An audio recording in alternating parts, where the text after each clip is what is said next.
Arkam, Arkam, Archantu,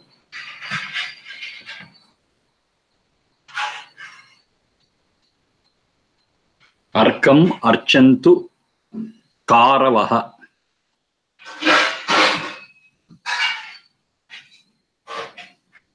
Arkam, Archantu, Karavaha. Atharva 20, 110, 1. 20, 110, 1. Arkam, Archantu, Karavaha.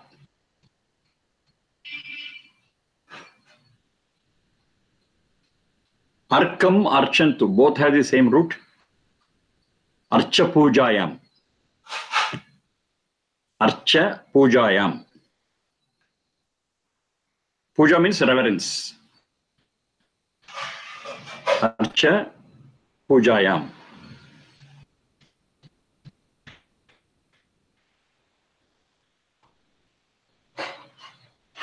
Archantu is the verbal form. Arkaha is the noun form. From the same root. Archa Pujayam.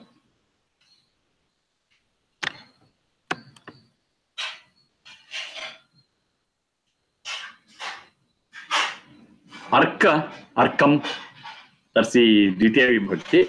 Arkaha, that's the Prathama Vibhakti noun. One who is worthy to be revered. One who is revered is called Arkaha.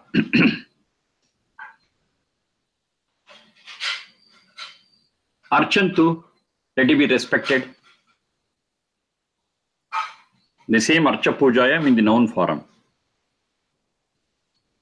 Archantu is in plural. Let they be revered. Arkaha, Archantu.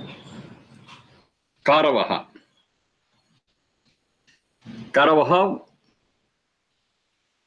one who is a sadhaka. Karava is a sadhaka. Dukri karani. One who does, one who perseveres. One who is at it constantly.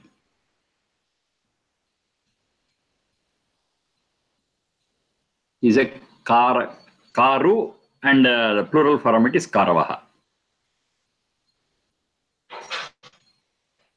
Purushartha I have told you. One who works for it, one who labors for it, one who does things. So one who does Purushartha, those who don't do Purushartha, they are called as Karavaha.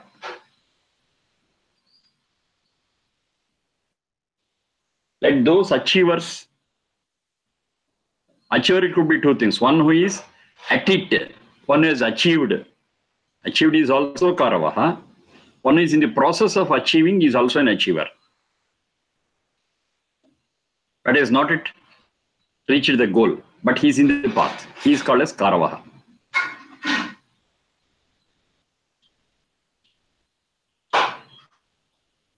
Now, what does this Arkaha mean? In the Adhi Daivika meaning, Arka is the sun. Adhi Arka, sun. If you are familiar with the mantras, what we use in Surya Namaskaram, Arkaya Namaha, we say. As far as this sun, S-U-N, sun. So, this physical sun in the Adhi Daivika meaning is Arkaha. But in the Adhyatmika thing, this Arkaha is that Satchidananda, God. God is Arkaha, the most revered, the most respected. Among everything in the universe. So Arkaha is Satchidananda. Archantu, let they show their reverence, let they worship. Of course, the meaning of worship is different. Meaning of worship is yajna only. It's not with flower, turmeric, this and that. The physical show of worship is not there. That's not at all advised or recommended or described in the Vedas anywhere. Doing the best deed is yajna, and that is Yajadeva Puja. So to lead a pious and noble life, to lead a compassionate life is real puja. Very life. There is no prescribed time for doing puja, morning, evening, something like that, on such and such a day. No, it's not there. That's all later creations by the Puranas. Archantu, let them worship God through their best deeds, thoughts, and words. Who? Those who are in the path of achieving, those who are in the path of sadhana. Arkam, Archantu, Karavaha. Arkam, Archantu, Karavaha. In the Adhidevika sense, of course, sun is one, I said, Arkaha. Even all those who are worthy to be worshipped and revered, they all come under this Arkaha. All noble people, pious people who are with us, they are also Arkaha. Worthy of our respect, worthy of our reverence. That's all in Adhidevika angle. In the Adhibhautika level, it is every material around us. We are not supposed to exploit and misuse and abuse them. They are also worthy of respect. But the way of showing respect is different to the jada, the inert things. For one which has got consciousness, the way we show our reverence is different. For another thing, inert jada, which has no consciousness, the way we show our respect is different. Make the proper use of it. Don't abuse or misuse or exploit it or spoil it.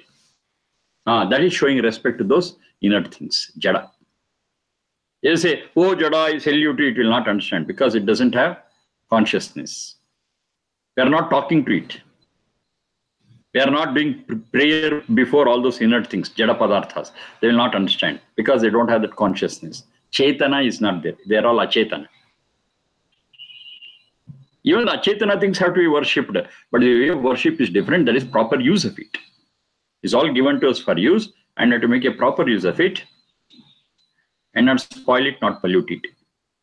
That's the worship with reference to jada padartha, and with reference to Adhidevika, it is all those who are worthy of reverence, and in the Adhyatmika, there is only one Sachanda which is worthy of our respect. Arkam, Archantu, Karavaha.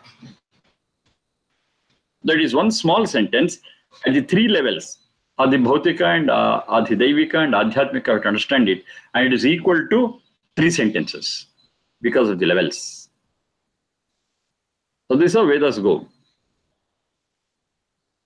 It's not that every mantra can be explained or understood in all the three ways. No. Some are like that, some are at two, and some are at only one. Maybe Adhibhautika or maybe Adhyatmika. It depends on the mantra and the context.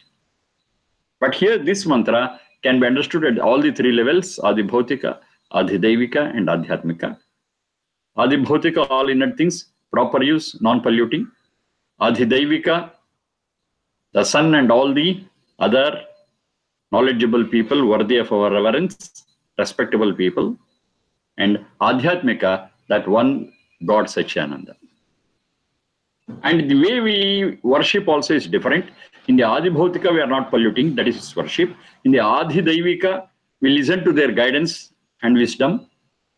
And in Satchidananda, definitely we take its guidance and follow its way. What is prescribed in its words, that's Veda. Whatever is prescribed, we follow it. And that is worship.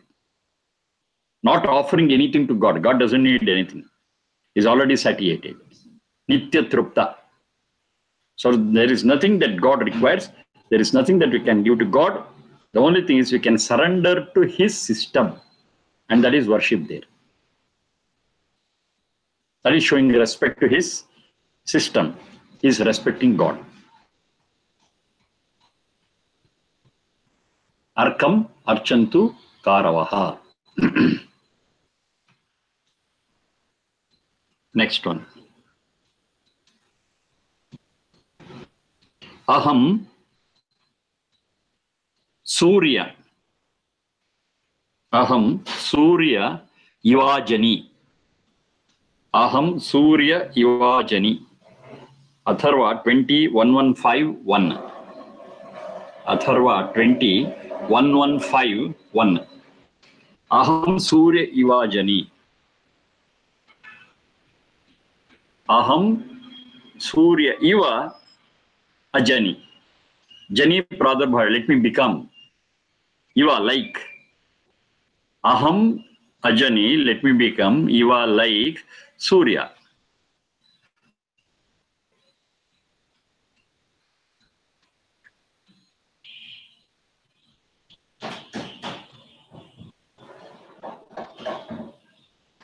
So what is the speciality of this Surya? Again, in the Adi Daivika and Adhyatmika level. Adi Daivika, it is sun. Let me become like sun. What's its speciality? This sun gives us light and heat, light and warmth, to be precise. Light and warmth. So let me be like one which gives light and warmth to other lives around me. So I should have that light. And the light what we speak of Surya is the physical light, whereas the light what we are speaking here is the light of knowledge. So let me be knowledgeable, let me have all the knowledge, and let me share that knowledge with everyone else. As this sun shares his light. Warmth, as it gives warmth. Similarly, let anybody in my company feel that warmth. So let me be like that.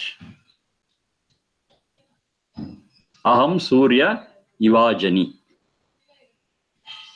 Now coming to the Adhyatmika level, the whole thing is different. There Surya is Sri Gatav, the one which is responsible for all the movements and changes in the world. That is that Satchidananda, God, Surya. Sri Gatav. It's not this physical energy. It's now Surya, the Satchidananda. Let me be like that. It's very clear that we cannot become equal to Satchidananda because it is omnipotent, omnipresent, omniscient, and so many things. We can never achieve that. But here what they mean is that divine qualities, that Satchidananda has got many divine qualities, and let me imbibe, let me emulate those divine qualities in my life. It is as good as, not perfectly, closely moving towards that divinity.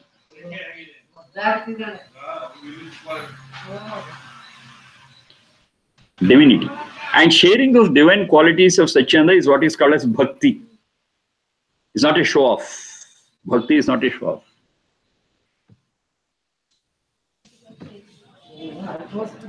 Bhakti is sharing, bhaja vibhajane. That's the basic root for bhakti. To share the divine qualities is like moving towards that Satchidananda, coming closer to it. Let me be so. Aham Surya Ivajani, let me be closer to it. It's not possible for me to become equal to it, but let me move towards it, closer. How? By imbibing in our life, by adopting the divine qualities in our life. Aham Surya Ivajani. I have my own attitudes, aptitudes, I have my own dispositions, I have my own perspectives, fine. All these, if I tune to that divine quality, yes, Aham Surya Ivajani. I have become closer to that Surya. Surya Gatav, it is responsible for all the movements and changes. It inspires, it motivates. Because of that, we are all doing many things. Even this physical Surya also motivates, inspires, and makes us get up and be active. It's in the same way, let me be an inspirer, a motivator to other creatures around me, in particular human beings. Aham Surya Ivajani. I cannot lead a life exclusively for myself. It's a selfish way of life.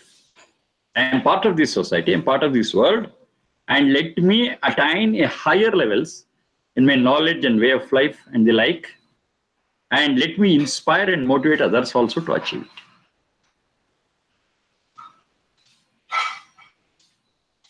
Such mantras are there elsewhere.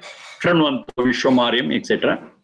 Thus, let me make this whole world a better place to live by inspiring and motivating others also to take on a humanitarian life, a divine life.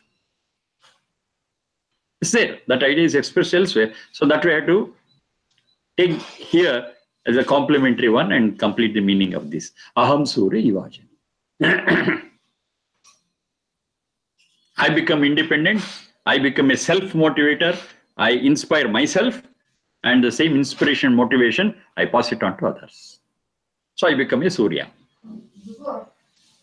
I become a driving force for helping other living beings to tread the right path and move towards divinity. Compassion is part of divinity. Love is part of divinity. Friendship is part of divinity. Service is part of divinity. Okay, these are all the things which I have to take into my life and help others also to take them into their lives and make this whole world a better place to live. Aham Surya Ivajani. Now, whenever we are depressed, whenever we don't know what to do, okay, this mantra helps us. This is what you have to do. So if I remember, Aham Surya Ivajani, yes, I get all this strength and inspiration and do good things and move towards a better way of life, better strategy, an improved stage. And make others also come with me. I take them also along. Aham Surya Ivajani.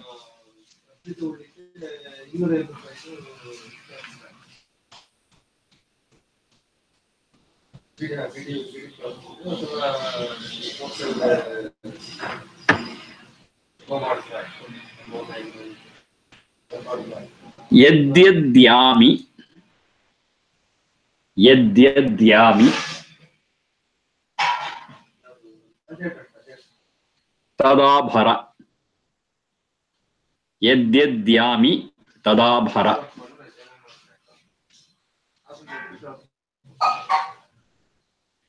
Yat yami tat abhara. Tat abhara.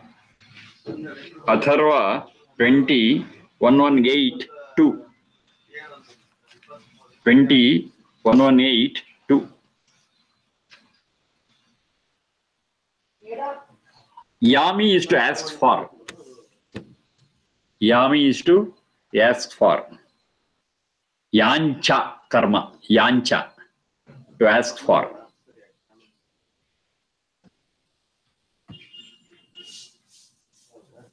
Yet whatever I ask for, tadabhara. Please fill it and nourish it.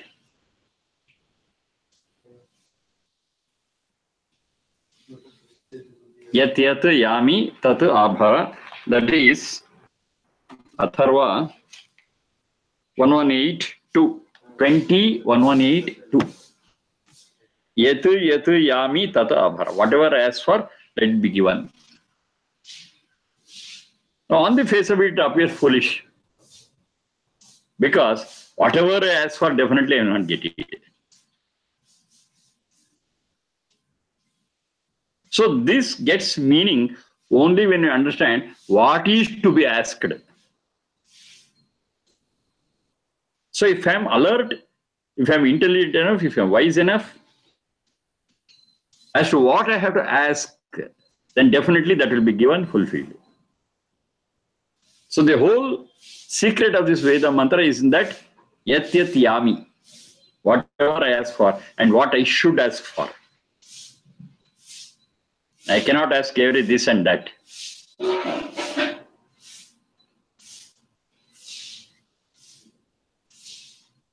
If I ask without applying my mind, definitely that will not be satisfied. Definitely. So I should be very diligent and careful in asking. I have to filter it. I have to ask the right thing, and that will be given. So yadyadyami.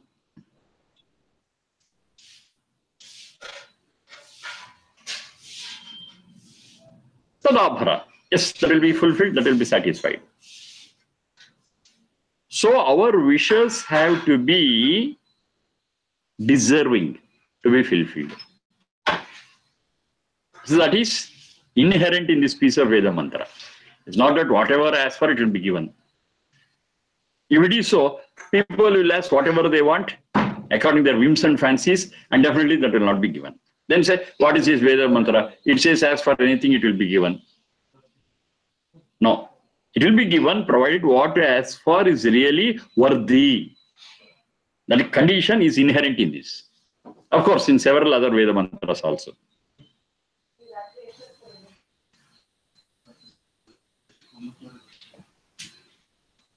So what is it I have to ask for?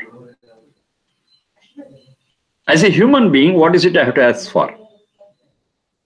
Now, this human life is not for sensual pleasures. That's not the goal. Of course, it comes in the way. It comes in the way, yes, we indulge in so many things and satisfy our sense organs also, but that's not the goal.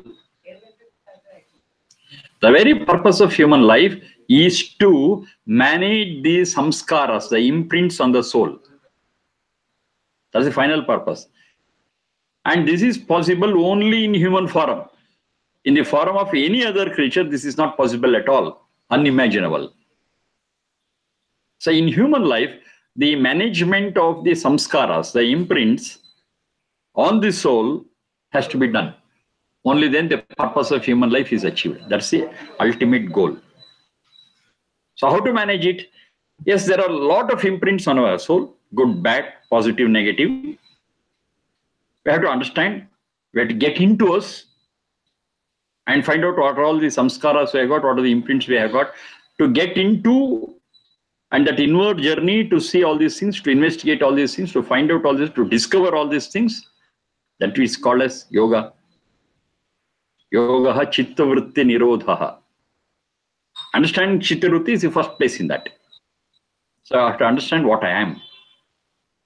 And if you do yoga rightly, you will get it. There is the next piece of mantra. Tada drashtuhu swarupe avasthanam. If you really do yoga, finally you will know what you are. What I am? I am a bundle of samskaras. I am a bundle of positives and negatives. So this I understand. What is positive, what is negative, how much I have got. Then management of it. So what is that management? To reduce the negativities and to enhance to improve the positivities. And this I can manage only as a human being. This is the ultimate final purpose and goal of human life. If you miss this goal, a great opportunity is lost. As human being, I had a great opportunity of doing this and increasing the positive samskaras and reducing the negative samskaras will improve the quality of the soul. And a soul which is of the highest quality will be capable of experiencing bliss and peace. Simple. So I have to manage these imprints, these samskaras on the soul. Now, the answer is clear. Whatever helps me to do this job, I have to ask only them, nothing else. If I ask anything, maybe material, maybe knowledge, maybe guidance, anything, whatever I ask for has to go in tune with the ultimate purpose of human life. Yes, that will be given. That will be readily given. That will be given free. That will be given in abundance. But what I have to ask for is very, very important here. All those which go in tune with achieving this goal, reaching this goal of managing the imprints and samskaras on the soul, if I go for it, yes, it will all be well. No doubt about it. Open up, it's yours. It's like this, it is raining. All these gifts, what I want, all this, what I need, it is being rained. But I closed all my doors and windows, I have shut down in my house. That's my problem. Open it up, open the doors, open the windows, get into the rain. Yes, you have got everything. Everything you have got. Whatever you want to achieve this goal, not any other goal, not any other goal. If any other goal is there, I can't say. It may happen, it will not happen.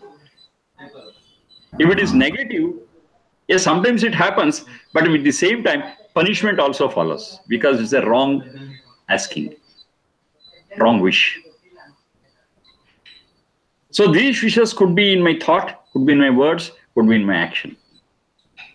Threefold. It is always there. Whatever I speak of, it will be threefold. Thought, words, and action. What I do, what I ask for. If it is worthy, it will be given, free, pure, abundant. Other things, you may get, you may not get. Even if you get, it is followed by the punishment for wrong asking. You should be ready to take that also. Mostly the wishes will not be granted. If granted, that means if you somehow see that it is done, then it follows. It will be followed by the punishment for asking the wrong thing. Now it's very clear. Yadyadyami tadabhara.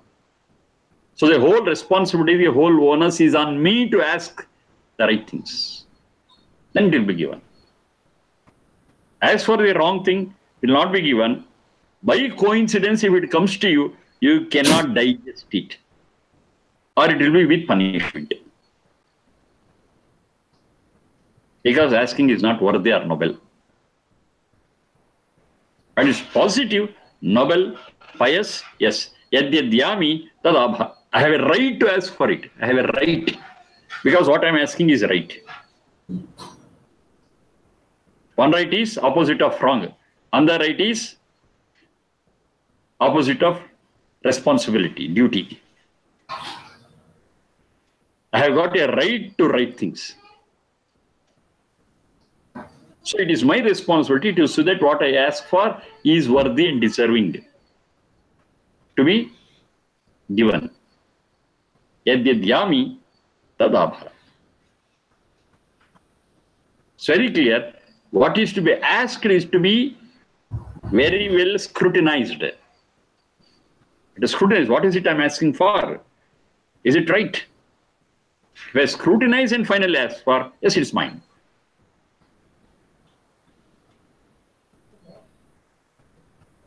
Yadyadyami tadabhara. That is given. No doubt about it. Maybe one day late, it doesn't matter, but it will definitely be given. Because I'm asking for the right thing. So that yadyadyami, whatever I ask for is not free, it is subject to conditions. Terms and conditions apply.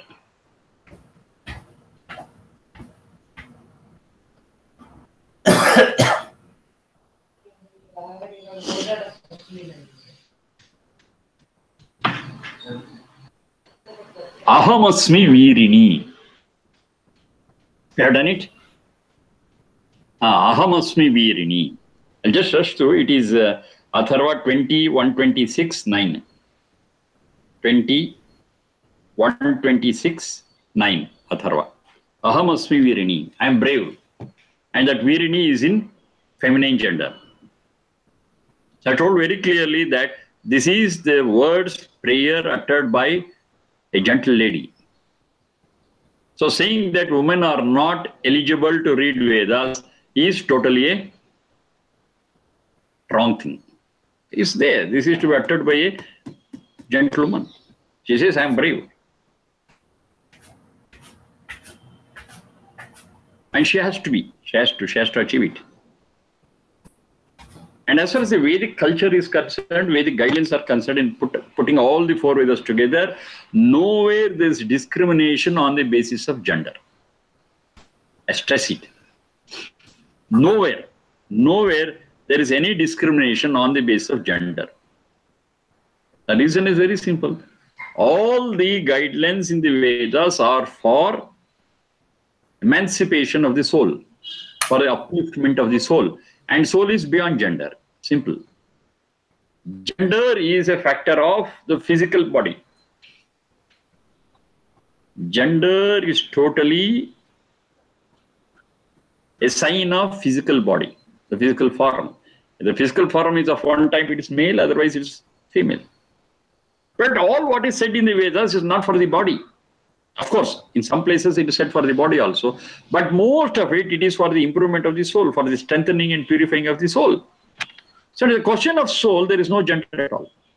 Soul is beyond gender. It's neither male nor female. Because soul as it is independently has no shape, has no body. Sharira Indra Manas is not there. It makes use of Sharira Indra Manas. When it is making use of it, depending upon the Sharira Indriya, it may be called male or female. That's a different issue. But that is because of the body. Because the Sharira Indra Manas, it gets as a tool. But soul by itself has no gender. It's beyond gender. We cannot say it's male, we cannot say it is female. But speaking about it in our language, yes, we give some gender to it. But that doesn't mean that it has got that gender. No, it is beyond gender. Genderless. Or on the other way, we can say it is both male, it is both female. Both. It can be both, and it's nothing. And one more step ahead, Satchidananda definitely is beyond gender. Satchit itself is beyond gender, and nothing to speak about Satchidananda and gender. It's beyond it, still beyond. There is a fundamental principle of this Vedic philosophy which we have to understand. Except this, I repeat, except this Vedic guidance as to the gender, all other religions and all other sources of knowledge in the world, they all discriminate between men and women. They all. And the general statement is, all other people look at women as second-grade citizen. It's a problem. It's a problem. And the problem is so high in many religions. I need not name it. You know it. They are treated as animals. Worse than animals. Which is 100% anti-Vedic. The woman will get her due place only when Vedic principles are adopted in society, not otherwise. Only when Vedic principles are practiced strictly, yes, the woman will have her due place in the society, will get her due respect. She also has got all the sense organs as a male. Sharira Indriya Manas is there for her also. Whatever the male is eligible, the same thing is eligible for woman also. Same thing, because the construction of the Sharira Indriya Manas, the tool is the same for both, maybe with minor changes. How can you say she is not eligible for this, that? How can you say she is a slave? How can you say she is finally not equal to male? The whole problem is in the basic philosophy. They say, all other religions, they say God is male. But here in Vedas, we say God is above gender. Compare the two. When they say God is male, yes, all people belong to the side of the God and women are on the other side. So they are all inferior. That's the basic problem. Then what is the second problem? They say man was created first. And from the rib was created the woman. If I'm wrong, you correct me. So because man was created first, he is superior. And as a part of him, taking the ribs out, yes, I created the Eve, yes, she's inferior. These are the problems. But there is no proof for this all. It's just a belief. To be precise, just a blind belief. When such things are prevalent in this society, how can the woman expect her due place and respect? They speak of woman liberation. Woman liberation is not climbing for their rights, but understanding the reality correctly in the Vedic lens. That is woman liberation. If these thoughts, if these realities are expressed very clearly, yes, woman will be automatically liberated and will be empowered, not otherwise. As long as these things, that man is superior, that God is man, and out of man, woman was created, Until these thoughts run in the society, woman will not get her due place, even in dreams. You see what havoc we have created in the society, in the world. It's not in one place. Throughout the world, this problem is there. She has no rights. Say talak, talak, talak, over, she's gone. If she says talak, talak, talak, will it apply? No. The rights are different. But whatever rules and regulations have to be same for both male and female, then we can say it is a humane law. Otherwise, it's brutal. Yes, that is running in the world. When 50% of the world is treated as second-rate citizen, can we expect peace and bliss in society? Never, never. We cannot dream of it. Unless you set the basic things right, the fundamentals right, things will not improve. How to improve it? We have the greatest guidance in Vedas. It says, man and woman are equal. Coming to Atma, it is beyond gender. When you're speaking of philosophy, when you're speaking of Adhyatma, when you're speaking at the Atma level, the soul level, forget about gender. It's not there. It's not there. Atma is beyond gender. And Paramatma definitely is more beyond than gender. So this sets whole thing right. Just one correct understanding of the fact will solve all the problems in a flash. That is why we respect Vedas so much. They are so realistic, they are so humane, they are so just. If at all, women have to fight for their equal rights, the only armor they can have with them is Veda. Veda is their strength. Unless they understand and study, okay, for that also they have put lot of restrictions. Woman is not eligible to study Vedas. If they study, they become powerful. So they don't want them to study. It's totally a conspiracy. I'm using that word deliberately. It's a conspiracy. Don't teach them, keep them ignorant. They cannot fight for their rights. Treat them as slaves.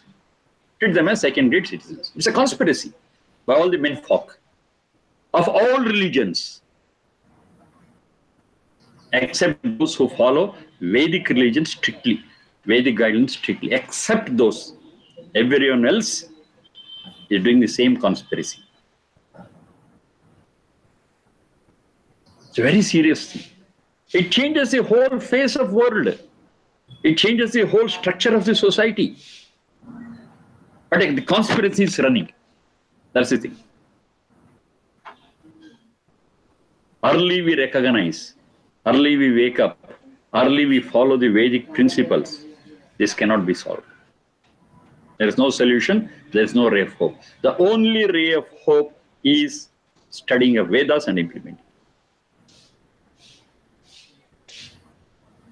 I am brave. The man says, the woman too says, I am brave. Ahamasmi virini.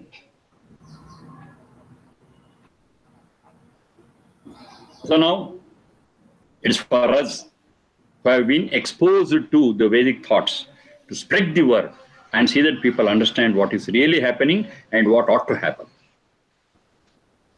It's our responsibility now. Whether it happens in our lifetime or not, that's a different issue.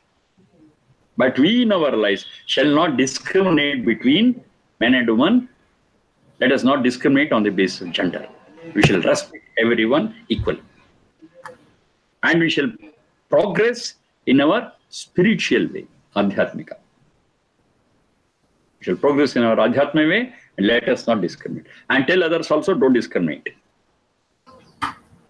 The difference in gender is purely physical. And because of change in that difference in that physical structure, yes, we've got certain different physical responsibilities. That's enough. But when it comes to the spiritual thing, we are all equal. It's not for lecturing, it's not for writing. It is for 100% practice to change the world to a better world. It's not a woman has to fight for their rights. No, there is no fighting. It is clearly understanding, and everyone we give their due place. Over. No fighting. This is your due place, we give you, respect you. Fine. You need not fight for it. It is your right. It's your right, which you need not fight. It will be given to you. Then the whole world will be different. No trafficking in women. Trafficking of women is a very, very serious problem, a global problem. Because they are treated as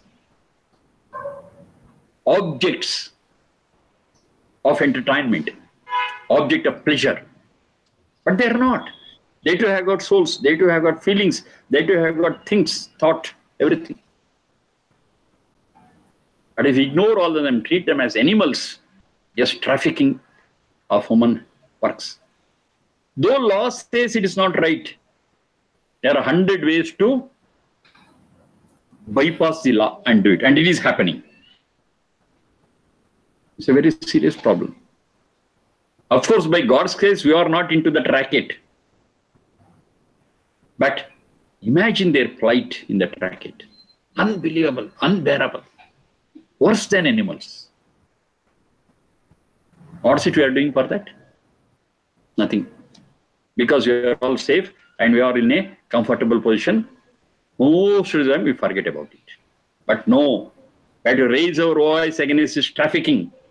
Not only women, even children, because they are helpless. They cannot protect themselves. They are to be protected. But if there is no one to protect them, they are exploited to the maximum. Women and children are the most exploited in this trafficking racket. Throughout the world, not in one place. If I'm wrong, please correct me. So I have to do something for it. Speak out. Veda is the right guidance, not anything else. Veda says all are equal. And if there is a weak person, it is the duty of the strong person to protect that weak person. That's why you are given that strength. When we change the way we look at things, when we change the way we think, yes, the world becomes a better world. We all have to be catalysts in that. If we are not catalysts in that, our study of Veda is useless. Totally it's useless. It's for practice, it's for improving the world, improving our lives. Yes, it is there. Ahamasmi Virini. Let us all get up. Of course, with our own strength. It's not that I can wonders I can do in the world. No. But what best extent it is possible, yes, I will do it. At least I'll spread the word. I'll spread the word that this is the right thing, this is the wrong thing. And enlighten people around me to what is right, what is wrong. That is also a great contribution towards this. Vedic study is not a joke. Every person who studies Veda will be given a lot of responsibilities, additional responsibilities. We are taking additional responsibilities as human beings by studying Veda. If we don't take those additional responsibilities, but just study Veda, it is no Veda, it is not studying at all. Just a gimmick. It's very serious. It's very serious. We have to take it to our heart, we have to take it to our life, we have to spread the good word. And see that at least the burden of some people is reduced. If you reduce the burden of most of the people, that's excellent. But we have to be on that track only. We cannot keep quiet. We cannot keep quiet. The one who has studied Vedas, cannot keep quiet. He has to be a catalyst in transforming this world to a better state. That's the only option available for such persons. It may be me, you, or anybody. It's a very serious thing. It is to be taken to our hearts and souls and to do our best. Aham asmi virini. Aham asmi virini. Just 3 words. But it's got so much of energy filled in that, which you have to feel. Everyone. Here, specifically, the woman folk. To stand up and say, Aham asmi virini. Over. Things are over. They can do things. They can. They have got that capacity. And they are not motivated or inspired. Aham asmi virini is one such inspiring set of words. 3 words. Okay, enough for the day. We'll discuss other things in the next class. That is Sunday morning. For me, for you, Saturday night. Okay, thank you.